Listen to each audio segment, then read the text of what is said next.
তোমাদের পাশেই আছি, হৃদয়ের কাছাকাছি। জীবনের পথ সোজা নয়, আশা নিয়ে নিত্য বাঁচি।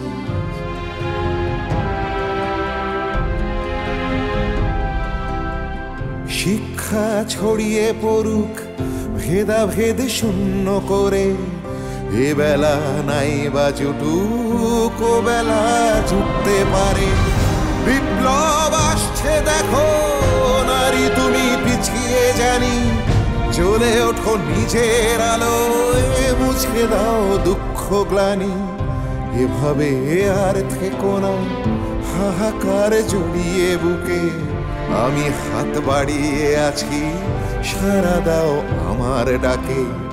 আমি হাত বাড়িয়ে আছি, সাড়া দাও আমার ডাকে।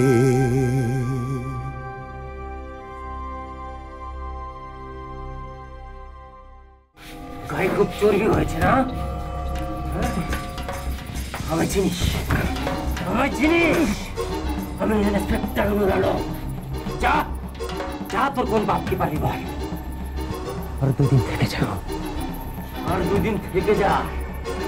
তোর ছেলে যদি মুখ না খুলে ওর লাশ নিয়ে যা, লাশ নিয়ে যা।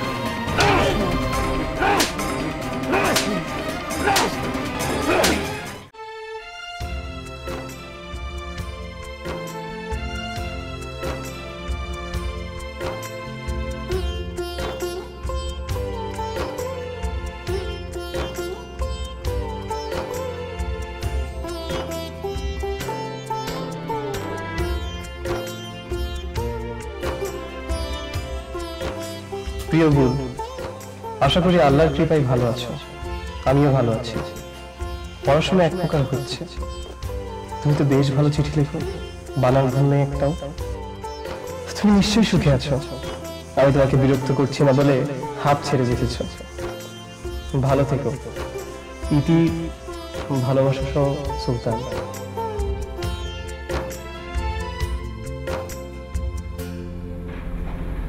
গুল,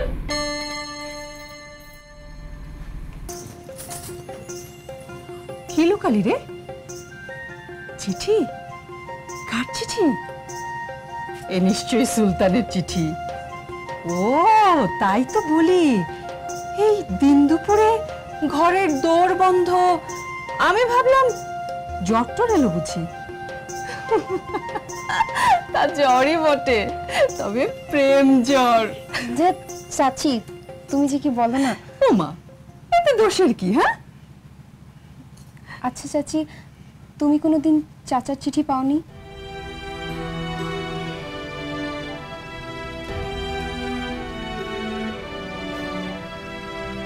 না, তোর চাচা তো কোনোদিন এই নয়নতারা গ্রামের বাইরে পাই রাখেননি। চিঠি পেতে যে কেমন লাগে তা তোরে চাচি জীবনে কোনোদিন বুঝতেই পারলো না। কেমন মজা বল, চিঠি আসবে, তার উপর নিজের নাম লেখা থাকবে, খুব ভালো লাগে, তাই না রে?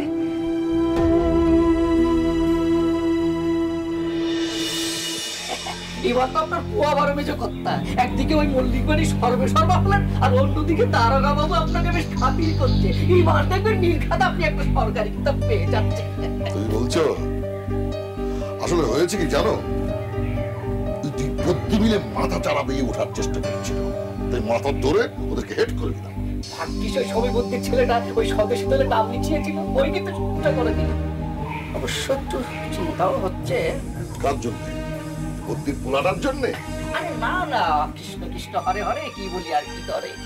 ব্যাপারটা হচ্ছে যে আমাদের এদিকটা তো স্বদেশী ছিল না, ছিল ওই অখিলেশটা, সেও তো ওই দ্বীপান্তরে। আবার যদি সব শুরু হয় তাহলে তোমার আমার কি, বরং 2-4টাকে ধরতে পারলে মোটা অঙ্কের পুরস্কার পাওয়া যাবে। শোনোনি, মাস্টারদাকে যারা ধরেছে তারা মোটা অঙ্কের পুরস্কার পাচ্ছে। শুনেছি, আবার এও শুনেছি ওই স্বদেশী ডাকাতরা গায়ের ওই বড় লোকদের বাড়িতে হানা দিচ্ছে, একটু সাবধানে থাকে। বলো কি? এই তো কদিন আগে ওই হারালিপুত জমিদার বাড়িতে ডাকাতি হলো। ওই জমিদার বাবুর সঙ্গে দারোগা বাবুর বেশ একটা দহরম মহরম ছিল। ডাকাতরা জমিদার বাবুর গলাটাই শুধু কাটেনি, সিন্দুক ভেঙে টাকা পয়সা সোনা দানা যা ছিল এমনকি ওই দোনালা বন্দুকটা পর্যন্ত লুট করে নিয়ে গেছে। আপনি শোনেননি? তুমি তো দেখি আমাকে দুশ্চিন্তার মধ্যে ফেলে দিলে তর্করত্ন। এরপর আমাকে আগে বলবে না, তাহলে আমি 5 জনের সামনে দারোগার সাথে এরকম মেলামেশা করতাম না। খুব সাংঘাতিক। রাতের বেলা ঘুমিয়ে ছুঁয়ে গেলে দারোগা এসে গা উজাড় করে দেবে, কিন্তু আমি তো দেখতে পাবো না। কি বলো? কর্তা, কি রে তুই এখানে? আগা খবর আছে, সোম কবরস্থ কলকাতা গেছে, বাড়িতে কেউ নেই। হ্যাঁ, এই সুযোগে আবার কেউ ঢুকে পড়েনি তো? আগে হ্যাঁ, মোহর কবরেজের বউ, সঙ্গে মোটের মাথায় আনাজপাতি আর হেসেলের রসদ। যেতেই পারে। এই 2 বদ্যির ছেলে হরিহর আত্মা, একজনের বিপদে আরেকজনের বউ যাবে, এটা আশ্চর্য হওয়ার কি আছে? অত লোক দেখিয়ে যদি যাবে, তাহলে ভোরবেলা কাকপক্ষী টের পাওয়ার আগে যাবে কেন?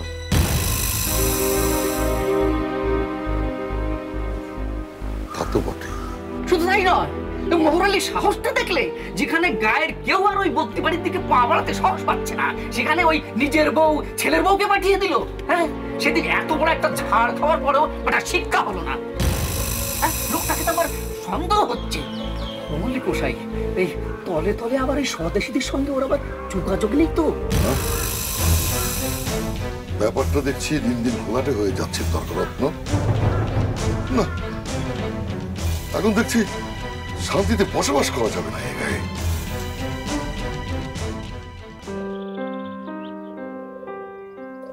তুমি এই গায়ে বাস করো না, আর আমাকে চিনতে পারোনি? সত্যি? আমি মিছে কথা বলবো নাকি? তোমাকে যখন আমি শেষ দেখেছিলাম, তুমি কত ছোট ছিলে, এই একটুকু। আর তুমি বুঝি অনেক বড় ছিলে? তুমি এত পিচ্চি ছিলে, নাক দিয়ে সর্দি পড়তো। ইস মা গো! বাজে কথা বলবে না, আমার কখনো ওরকম হতো না। তুমি তো ছিচকা দুনে ছিলে। আমি আগে না মশাই, লোকে আমাকে ডাকাত বলতো। কান্নাকাটি আমার স্বভাবই নেই। তুমি বরং একবার আমার সাথে গাছে চড়তে গিয়ে, ওই যে ওই গাছটা চড়তে গিয়ে ধাপাস, আর সেই কি কান্না! আমি খুব ভালো গাছে চড়তে পারি, তুমি বড় বাজে কথা বলো। আমি মিথ্যে কথা বলি? মা কালী দিব্যি করে বলো তো, তুমি পড়ে যাওনি? যাও, তোমার সাথে আমি কথাই বলবো না। ঠিক আছে, আমি চলে যাই তাহলে। অমনি চলে যাবে? আচ্ছা আমার, তুমি এত মেয়েদের মতো ঝগড়া করো কেন? ও মা, তুমি ঝগড়া করবে আর আমি ছেড়ে দিব? হ্যাঁ দেবে। আমার এক দিদি আছে ঢাকায়, সীমা দিদি। সে তার বরের সাথে সারাদিন ঝগড়া করে, আর তার বর চুপ করে থাকে। আমি তো তোমার বর নই যে চুপ করে থাকবো। তুমি না আমাকে ঢাকার গল্প বলবে বলে ডেকেছিলে? তুমি যদি না বলো, তাহলে কিন্তু আমি সত্যি সত্যিই চলে যাব। বলছি বাবা বলছি, তুমি এত অধৈর্য কেন? মা বলে সবুরও মেয়া ফলে। আচ্ছা বাবা, চুপ করলাম আমি। Thank you.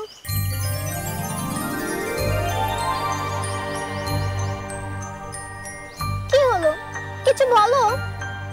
কি বলবো? ওই যে আমি থ্যাংক ইউ বললাম। তাতে আমি কি বলবো? তুমি বলবে ইটস মাই প্লেজার অথবা নো মেনশন। তুমি দেখি এটিকেট কিছুই শিখোনি, গেও ভূত।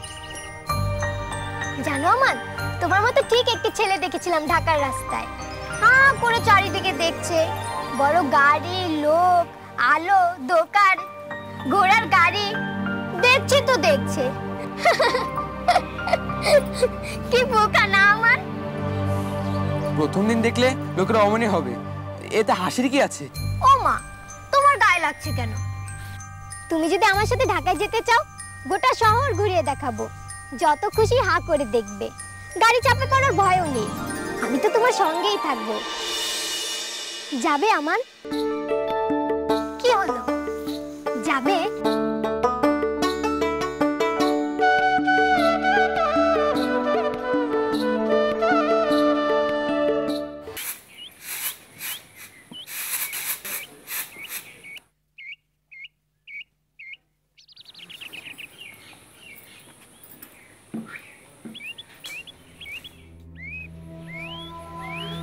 একটা কথা বলবো আপা?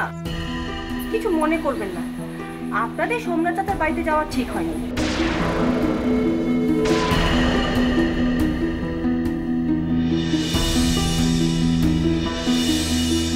শুনতে হয়তো খারাপ লাগছে, হয়তো বলবেন আমি স্বার্থপরের মতো বলছি, তারপরও বলতে হচ্ছে সোমনাথ চাচার বাড়িতে যাওয়াটা আপনাদের ভুলই হয়েছে।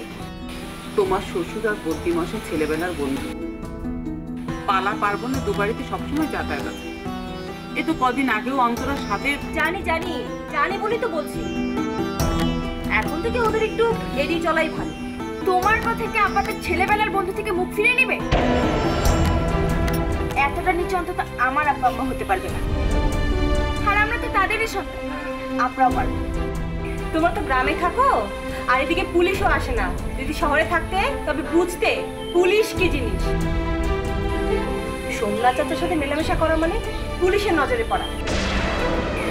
তারপর আব্বা সাক্ষী খাতায় সই দিয়েছে। পুলিশ একবার এলে কিন্তু এলে আসুক, তাতে আমাদের ভয় কি? আমরা কি কেউ চোর নাকি ডাকাত, নাকি আমাদের কেউ স্বদেশী? কি করবে আমাদের? কি করতে পারে না তোমার ভাইজানের মুখ থেকে তো শুনি। তাই আপনাদেরও সাবধান করছি, খাল কেটে কুমির আনবেন না। কি আর এমন করেছি বৌমা? বদ্যি বউ অনাহারে মরবে সেটা জেনে বুঝে তো চুপ করে বসে থাকতে পারি না, ধম্মে সইবে না। তাই সামান্য একটু বাজার নিয়ে গেছিলাম। দেখুন গিয়ে এই খবরটা এতক্ষণে ফাঁড়িতে পৌঁছে গেছে। ছাড়ো তো, তোমার এত চিন্তা করার কিছু নেই। পুলিশ এলে সত্যি কথাটাই বলবো। আমি তো শুধুমাত্র প্রতিবেশী, আর সেই কর্তব্যটুকুই পালন করেছি। যা করেছেন করেছেন, এখন আর ওদের মারবেন না। কি দরকার আছে বলুন তো? সব দায় কি আপনার একা? আরে এসব কি কথা ভাবি? দরকার হলে আম্মা আবার যাবে। তোমার কথা কি সবকিছু চলবে নাকি? আহ, তুই চুপ কর তো। কেন চুপ করবো? বাড়ির বউ কিনা শাশুড়িকে কথা শেখাচ্ছে কার সঙ্গে মিশবে কার সঙ্গে মিশবে না। শোনো, তোমার কাছে হয়তো সম্পর্কে কোনো মূল্য না থাকতে পারে, কিন্তু আমরা ওগুলোকে মূল্য দিই। যা বলেছো বলেছো, ভুলেও আর বলতে যেও না। আব্বা যদি শোনে না, আর তোমার বড় ভাই যদি শোনে, তোমার বড় ভাই যদি শোনে যে তোমরা বাজার নিয়ে এমন একজনের বাড়িতে গেছো যার বাড়িতে দুদিন আগে পুলিশ তল্লাশি করে গেছে, যার ছেলেকে পুলিশ ধরে নিয়ে গেছে, সেই স্বদেশী বাড়ি তোমরা যাচ্ছ, আবার সেটা বড় মুখ করে বলছো। কাউকে তো বলিনি বৌমা, আমরা তো সেই 7 সকালে গিয়েছিলাম। কেই বা টের পাবে? যারা টের পাবার আম্মা, তারা সবাই টের পেয়ে যাবে। আপনারা হয়তো ভুলে যাচ্ছেন, আপনাদের ছেলে একজন সরকারি কর্মচারী। আর একজন সরকারি কর্মচারীকে কত সাবধানে চলতে হয় জানেন? একবার যদি জানাজানি হয়ে যায় যে আপনারা এখনো বদ্যি চাচার সাথে মেলামেশা করছেন, তাহলে তো আপনাদের ছেলের চাকরির টানটানো পড়ে যাবে। কেন আম্মা? আর টান পড়বে ভাইজানের চাকরিতে? সরকারি চাকরির এটাই নিয়ম। শুধু তোমার ভাইজানের চাকরিতে না, তোমার বর ঢাকার কোর্টে নতুন চাকরি পেয়েছে না, স্বদেশী যোগাযোগ শুনলে উকিল সাহেব রাখবে তোমার বরকে। তোমার কি হবে জানি না, তবে আমার বরের চাকরি চলে গেলে কিন্তু আমরা কেন, এবারে প্রত্যেকটা মানুষ না খেয়ে মরবে।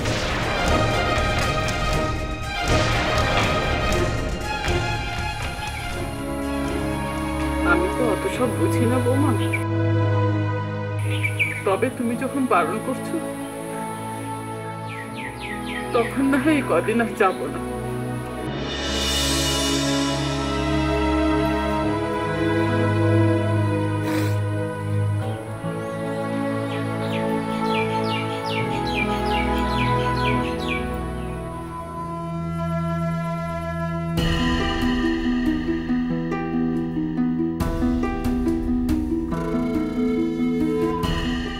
পথে এসো, এতক্ষণ খুব লেজ নাচাচ্ছিলে, যেই পেটে টান পড়বে বুঝেছো, অমনি চুপসে গেলে। বুঝলি ভাইজান, আজকে একটা জিনিস খেলাম, কেক আর পেস্ট্রি। মানে কি, তুমি আগে কখনো কেক খাওনি? কি যে বলো ভাইজান, থাকতাম গ্রামে, ঝিরেমুড়ি ছাড়া আর কোনো কিছু চোখেই দেখিনি। তাহলে তো ভালোই হলো, বলো শহরে আসতে না আসতে একেবারে স্বাভাবিক খাবার। তা কি খাওয়ালো? ওই খাওয়ালো একজন। খাওয়ালো একজন? কেন, তাকে চেনো না? গন্ধটা ভালো দেখছে না ভাইয়া। কি একটু ছেড়ে কাশো। আচ্ছা, তোমার সেই অ্যাটর্নি ম্যাডাম হয়তো? ওই আর কি। আচ্ছা আচ্ছা, তাহলে তোমার অ্যাটর্নি ম্যাডাম তোমাকে ডেকে ডেকে কেক পিস্ট্রি খাওয়াচ্ছে। না, তোমার বউকে একটা চিঠি না লিখলে হয় না আজকে।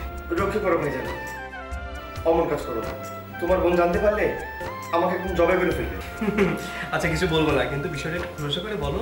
বলা বলের কি আছে, উনি জোরাজোরি করছিল তাই খেলাম, আর উনিও খেলেন। তবে সাপটা কিন্তু বন্ধ না। এমন ম্যাডামের নেক নজরে থাকলে তোমার অনুমতিতেও হই হই করে উঠবে ফোন মিয়া। তবে দেখো, বেশি তাড়াতাড়ি উপরে উঠতে যে আমার পড়ে যে হাত পা ভেঙো না। শোনো, এসব ম্যাডামরা কিন্তু গাছে তুলে দিয়ে মই কেড়ে নিতে উস্তাদ। কি যে বলেন না, কোথায় তিনি আর কোথায় আমি। তার সাথে কথা বলতে গেলে তো আমি ঘেমে নিয়ে একাকার হয়ে যাই। আমি বুঝতেই পারি না কোনটা রসিকতা আর কোনটা সিরিয়াস। বুঝবে বুঝবে, আর কিছুদিন ঢাকার পানি খাও, দেখবে ঠিক সেরা নেমে গেছে। উনিও তাই বলেন। বলেন বুঝি? বাহ বাহ, তাহলে তো তোমার ম্যাডাম নিজে হাতেই তোমাকে শেয়ারে করে নেবেন। তোমার তো আর কোনো টেনশন নিচ্ছি না ভাই। আমার ওষুধ দরকার নেই, কথায় কথায় বড্ড হুকুম করে। আজ কেক খাওয়া নিয়ে যা করলো বড্ড দেবাকি। তবে হ্যাঁ, আজ কোর্টে তার সওয়াল শুনলাম। ধার্য মহিলা সাহিত্যের অমন করা ভাষা, সেটা কি সুন্দর বলে। মেয়ে মানুষ হয়ে যত সুন্দর ইংরেজি বলতে পারে, না শুনে বিশ্বাসই করতাম না। তোমার এই অ্যাটর্নি ম্যাডামের প্রশংসা ছেড়ে অন্য কথা আসেনি আবার। অন্তরাকে কি চিঠি লিখেছো? হ্যাঁ, আল্লাহর কসম, যখনই কাজের মধ্যে থাকি ঠিক আছে, কিন্তু যখনই একা হয়ে যায় অন্তরার কথা খুব মনে পড়ে। কবে যে বাচ্চাটা হওয়ার খবর পাবো সেটাই ভাবি। আর তুমি নতুন বই কি লিখলে? আরে ধুর, কই মানে তাকে কি লিখবে? তোমার মুখ তো তা বলছে না। আচ্ছা, চিঠিটাকে পেয়ার মোহব্বতের রসে একবারে চুবিয়ে দিয়েছো না? বুঝি বুঝি, শাদির পর মন কেমন করে সেটা আমিও বুঝি। যাও না, যাও, কোনো একটা বাহানা করে বাড়ি থেকে ঘুরে আসো। বলছো?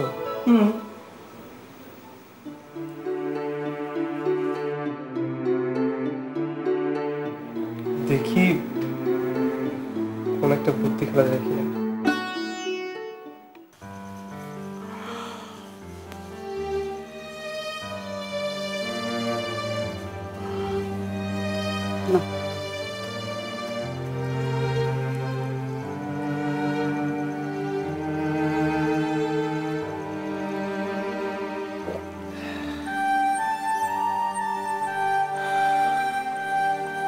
শোনো, আজ রাতে তাড়াতাড়ি একটু খেতে দিও তো। কেন, আজও কি ওই ওষুধের ঘরে যে ঢুকবে নাকি? না, পেটের ব্যথাটা শরীরটাকে একেবারে কাহিল করে দিয়েছে। একটু ভালো ঘুম দরকার।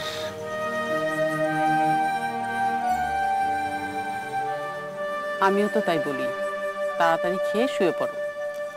সোমনাথের জন্য বড় চিন্তা হচ্ছে। একা একা এত দূরে গেল কলকাতায়, সঙ্গে কাউকে নিল না। কি করছে কে জানে। তোমাকেও তো কিছু বলে যায়নি। না, হয়তো আমি চলে আসার পরে সিদ্ধান্ত নিয়েছে। আর ছেলেটাকে তো পুলিশ বোধহয় সহজে জামিন দিবে বলে মনে হয় না। বৌদি একেবারে ভেঙে পড়েছে, তাছাড়া বাড়িতে একদম একা। দেখি কাল একবার মোহনবাসীকে পাঠিয়ে দেব।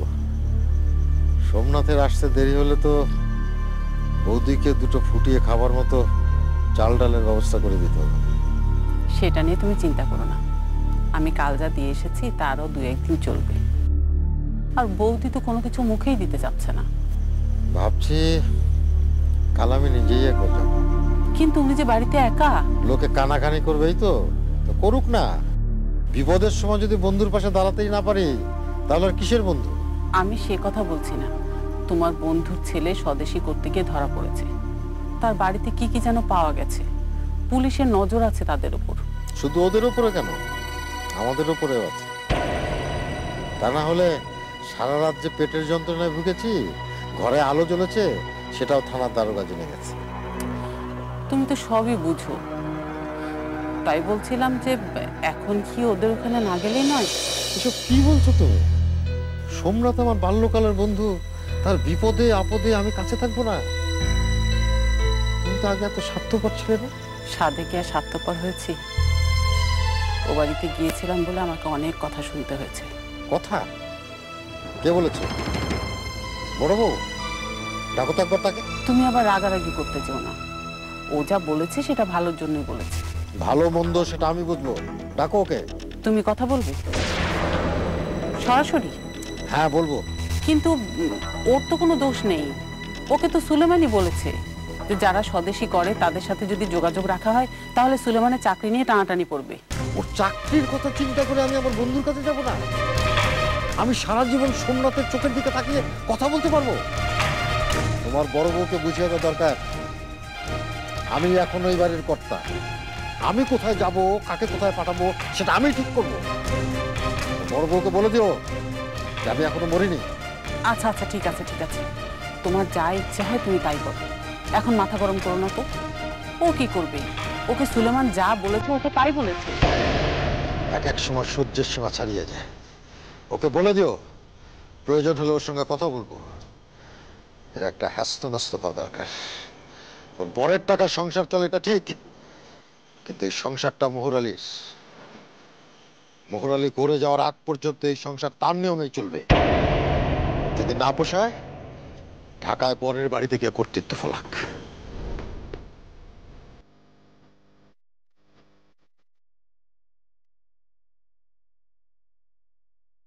শোনো, আমি বেরোচ্ছি।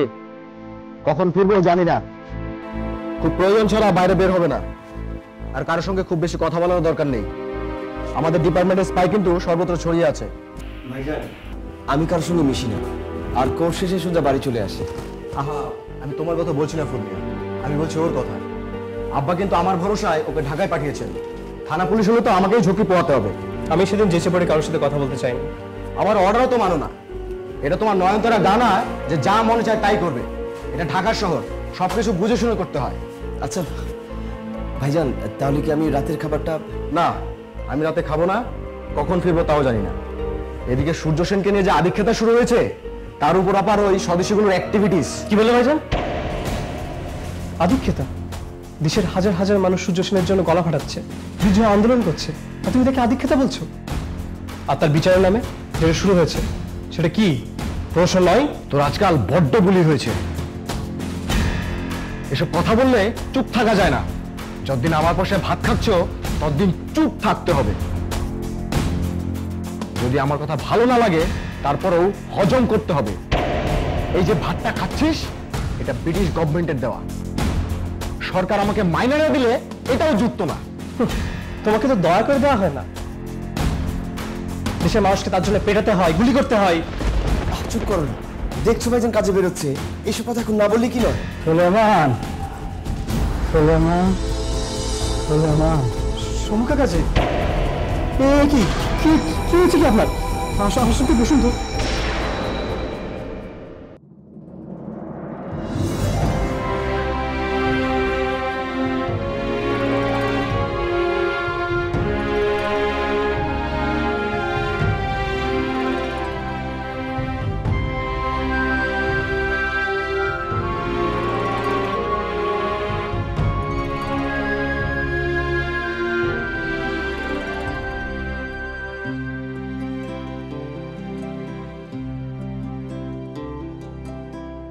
তোমাদের পাশেই আছি, হৃদয়ের কাছাকাছি।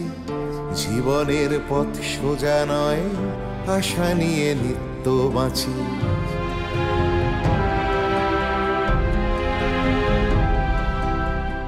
তোমাদের পাশেই আছি, হৃদয়ের কাছাকাছি। জীবনের পথ সোজা নয়, আশা নিয়ে নিত্য বাঁচি।